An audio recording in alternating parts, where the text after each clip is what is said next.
Assalamualaikum warahmatullahi wabarakatuh. Dun sana baswo Bali dalam program Cilote Lapau episode yang ke-57. Adapun tema awak kini adalah Kelurahan Anduring siap sukseskan Progul Wali Kota Padang. Nah, pada kesempatan itu ala hadir narasumber awak Pak Lurah Anduring. Ya, kemudian ada Pak Surya, tokoh masyarakat Anduring, kemudian Pak Burhan, mantan LPM, dan ada Pak mantan Lurah. Baik, langsung saja ke Pak Lurah. Pak Lurah dalam rangka mensukseskan Progul Wali Kota Padang, kiat apa yang akan Pak Lurah lakukan di Kelurahan Anduring kok? Silakan seketik Pak Lurah. Jadi perkenalkan dahulu lah, namu Ambo Rendra Arifadi SE. Sebelumnya diamanahkan menjadi lurah di Kelurahan Pesinan Tigo selama 3 tahun 3 bulan, dan dalam 1 minggu terakhir diamanahkan oleh SK Pak Wali Kota untuk menjadi lurah Kelurahan Anduring yang definitif menggantikan PLT yang sebelumnya dari Pak Zulkarnain. Dan kami di Siko insya Allah siap untuk mendukung program unggulan Pak Wali Kota dalam memajukan Kelurahan Anduring. Nah, terutama dengan program-program yang kita sama-sama ketahui adanya program Padang Amanah, pemerintahan yang transparan. Nah, kemarin kami sudah jelaskan di rapat Monthly Meeting atau rapat bulanan kelurahan bagaimana transparansi data, baik itu mengenai keluarga penerima manfaat ataupun transparansi data mengenai kaedah yang berlaku di tingkat RT dan RW, bagaimana setiap RT ini memiliki data terpadu yang mereka kumpulkan dari kakak-kakak yang ada di masing-masing RT, yang nanti kita rekap dengan lapisan-lapisan data yang akan mendukung program transparansi data di kelurahan. Maka PR itu sedang berlangsung sekarang. RT-RT sudah mulai mengumpulkan data kakaknya dan direkapitulasi terkait dengan berapa jumlah anak yang masih usia sekolah, anak yang sudah lepas, belum nikah, dan anak yang menikah belum lepas dari kakaknya. Nanti dievaluasi semua, bahkan nanti keluarga-keluarga yang belum menerima manfaat tapi terkategori miskin. Nah, indikator ini kan kita cek dalam aplikasi yang ada di pemerintahan kelurahan, baik aplikasi tentang keluarga penerima manfaat ataupun aplikasi tentang masyarakat yang belum terdaftar sebagai warga miskin atau warga berpenghasilan rendah. Nanti program ini akan kita sinkronkan dengan kelurahan sehingga kelurahan transparansi datanya bisa dicek. Mengenai Padang Juara, alhamdulillah sekarang kita ingin di Kelurahan Anduring juga adanya pusat olahraga voli. Kemarin kami dengan organisasi IOS inginkan bagaimana generasi kelurahan kita ini generasi yang sehat dan juga generasi yang cerdas. Cerdas juaranya dan sehat juga juara. Maka bersama kelompok masyarakat Ikatan Organisasi Pemuda Saranggaga, kita sekarang mau mengusahakan adanya tempat atau pusat olahraga voli yang menjadikan tempat anak-anak latihan dan bisa menjadi atlet-atlet yang meniru daripada generasi yang sudah duluan di sini menjadi atlet-atlet voli nasional. Mungkin kita akan tingkatkan lagi bagaimana fasilitas-fasilitas ini merata di seluruh RW nantinya insya Allah. Ini untuk kita di Padang Juara. Dan untuk program Smart Surau kepada Bapak RT sudah kita ingatkan terus bagaimana memandu dan memantau setiap masjid musola agar warga yang terkategori wajib untuk ikut sholat berjemaah, murid SD yang kelas 4, 5, 6 dan SMP 1, 2, 3 bisa dievaluasi kedatangannya, sehingga kalau mereka tidak lagi semangat, disemangati lagi oleh masjid, pengurus masjid dan oleh orang-orang tua murid yang diingatkan oleh RT-RT masing-masing. Baik, selanjutnya kita ke Pak Imam selaku sesepuh di Kelurahan Anduring. Bagaimana kondisi masyarakat tentang Progul Wali Kota kok ke depan kok? Artinya menerima atau tidak menerima masyarakat secara di lapangan. Seketik Pak Imam, silakan. Ya. Terima kasih. Assalamualaikum warahmatullahi wabarakatuh. Waalaikumsalam. Pada umumnya mengenai program yang dicanangkan oleh Wali Kota itu pada prinsipnya warga di Kelurahan Anduring itu sangat mendukung sekali. Itulah mengenai program-program dari Wali Kota Padang.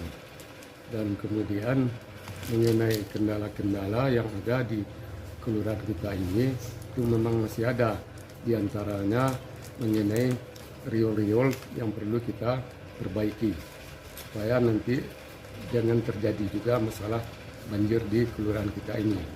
Sebab kalau hari hujan itu banyak kendala-kendala daerah kita itu banjir.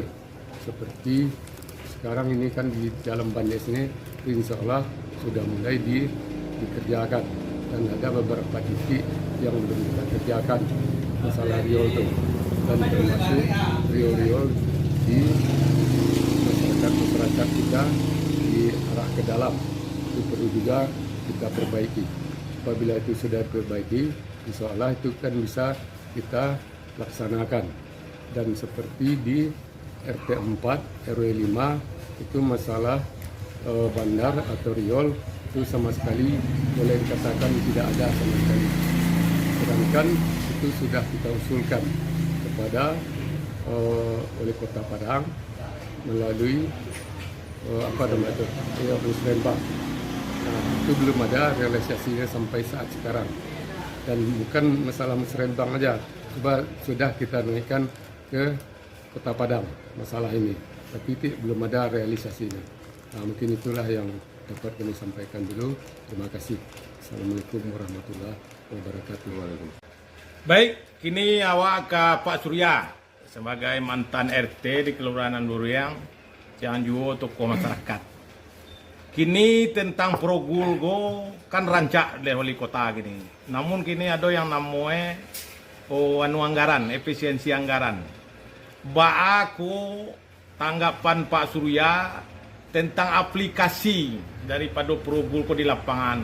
Jangan-jangan beko anggaran tak ada dah. Progul banyak cerita di lapangan kan. Apa antisipasi masyarakat? Silakan Pak Surya menjalin. Ya, terima kasih. Naros sebagai OS. Assalamualaikum warahmatullahi wabarakatuh. Terlebih dulu kami mengucapkan selamat datang kepada Bapak Lurah kami, Bapak Rendra yang selaku Lurah dilantik kemarin menjadi Lurah Anduriang. Mudah-mudahan beliau menjabat di Kelurahan Anduriang ini bisa membawa perubahan-perubahan di Kelurahan Anduriang yang telah dikerjakan sebelum-sebelumnya dengan lurah-lurah yang lama. Sekarang beliau bari kita bimbing, kita bekerja sama membina lurah kita, bagaimana kita menunjang kinerja program-program Wali Kota Padang. Selanjutnya dengan definisi anggaran yang beliau sampaikan kepada saya, memang itu harus kita pikirkan. Sebab kalau di instansi pemerintahan memang lurah jadi stok wadah. Apapun bentuknya pasti dilaporkan ke lurah. Sementara anggaran terbatas. Jadi apakah progul-progul yang disampaikan Pak Wali Kota kemarin yang patut-patut silahkan kita lakukan. Sebab kita dengan definisi anggaran dipotong oleh dari pusat itu tak mungkin tercapai anggaran. Mungkin di anggaran P3K PT untuk juga gaji P3K yang dilantik oleh Pak Wali lebih kurang 4.000 orang petang kau lebih APBD ke Pak Mak. Di malu progul ko kabajalan bisudai ko. Jadi harapan ambo sebagai mantan RT di Kelurahan Anduriang, tokoh masyarakat jauh juga berharap kepada pemerintah daerah oleh Kota Padang, Pak Wali Amran, progul yang ditonjolkan dulu itu yang dikembangkan.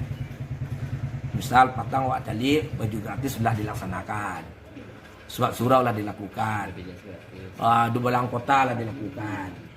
Kini kira-kira yang bisa dinikmati, yang dirasakan oleh masyarakat dengan divisi anggaran itu harus kita pikirkan. Seperti PJU, lampu jalan, kanlah banyak nama itu rasu itu letak koper oleh anggaran dari pemerintah daerah atau APBD. Jadi kalau untuk pembangunan ambo raso Pak LPM mungkin agak kurang rasul kumaha. PT lah habis di gaji pemerintah gua di PT gua lebih mah. Jadi memang Pak Wali Amran walaupun defisit anggaran tapi beliau tetap berusaha bagaimana Kota Padang lebih maju lagi di tangan beliau. Mudah-mudahan dengan kerja keras beliau bisa membawa perubahan di Kota Padang. Mudah-mudahan. Amin. Assalamualaikum. Baik, kini wak balik ke Pak Lurah. Pak Lurah kini kan dengan progul banyak kegiatan-kegiatan yang butuh dana.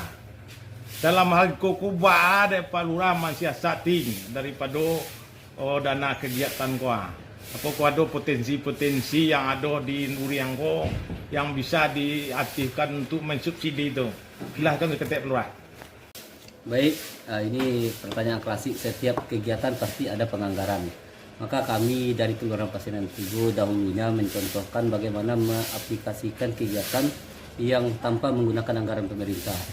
Kita bergerak ke wilayah CSR atau TJSL. Apa itu TJSL? Tanggung jawab sosial lingkungan perusahaan. Sekarang ini di Kota Padang kita tahu perusahaan-perusahaan besar yang berdomisili di Kota Padang sangat banyak, seperti Pelindo, PT Semen, ataupun Angkasa Pura, dan PT KAI. Kalau kami dulu di Kelurahan Pasiran Tigo untuk pemberdayaan masyarakat dalam pengembangan infrastruktur ataupun pengembangan wilayah pendidikan, terkadang kami memintakan proposal kepada PT PLN, sehingga 1 miliar anggaran diturunkan oleh PT PLN untuk bank sampah 300 juta di tahap awal, dan di tahap keduanya 300 juta. Itu bank sampah unit Pasiran Tigo, sehingga menjadi tempat edukasi dan tempat produksi sampah di daur ulang dengan peralatan-peralatan yang disediakan oleh PT PLN. Nah, selanjutnya juga untuk di wilayah kita kan, di wilayah sebelumnya kami ada kelompok sadar wisata dapat bantuan dan kelompok rumah belajar.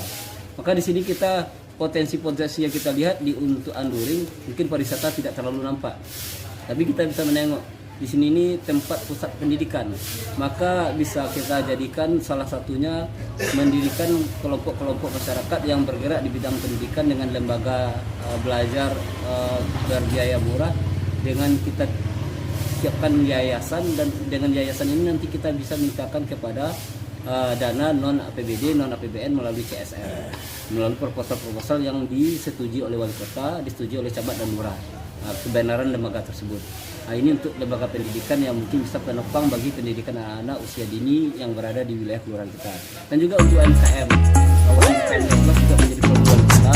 Kita tahu wilayah ini adalah wilayah makro, di mana makro ini membutuhkan kebersihan makanan, minuman, pakaian, sandang pangannya.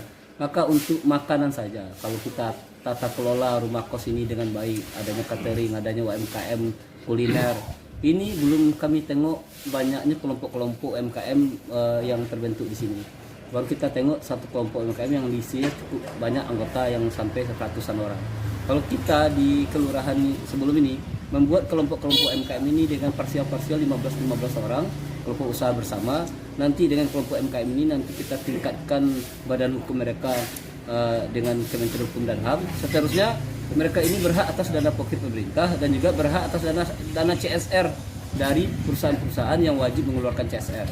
Nah, sebagaimana kita tahu PT Semen Padang punya kita tahu di sini ada juga PT yang datang swasta besar, sebagaimana yang kemarin PT Mahakam baru diresmikan juga oleh Pak Wali Kota kita. Semoga dengan kolaborasi perusahaan-perusahaan membantu UMKM untuk bisa menjadi UMKM naik kelas, bisa menumbuhkan perekonomian. Dan untuk infrastruktur pun begitu. Kalau LPM nanti dengan lurah bergerak mencari dana dengan dana yang sah dari lembaga-lembaga pemerintahan melalui proposal kah ataupun melalui proposal CSR, kita juga bisa bantu untuk membantu infrastruktur sebagaimana tadi dibilang, adanya sebagian yang tidak terjamah oleh infrastruktur oleh negara bisa kita tomboki dulu, atau untuk sementara kita perbaiki dulu sampai waktu nanti kualitas yang lebih bagus dibangun oleh negara. Dan kami dari pihak kelurahan, karena anggaran kita dipegang oleh kecamatan, sebagaimana memaksimalkannya kita akan maksimalkan untuk bekerja. Bahkan terkadang untuk kelurahan sendiri pun kita siap bersidonce seperti kebersihan ya Pak masih tertib. Kebersihan walaupun tidak dianggarkan oleh negara, kami bersama-sama iuran untuk tetap menjaga bagaimana kelurahan ini tetap eksis walaupun memakai dana secara pribadi. Baik Nusana, sampai di siko pertemuan awak. Ingat Nusana, itu adalah Cilote Lapau.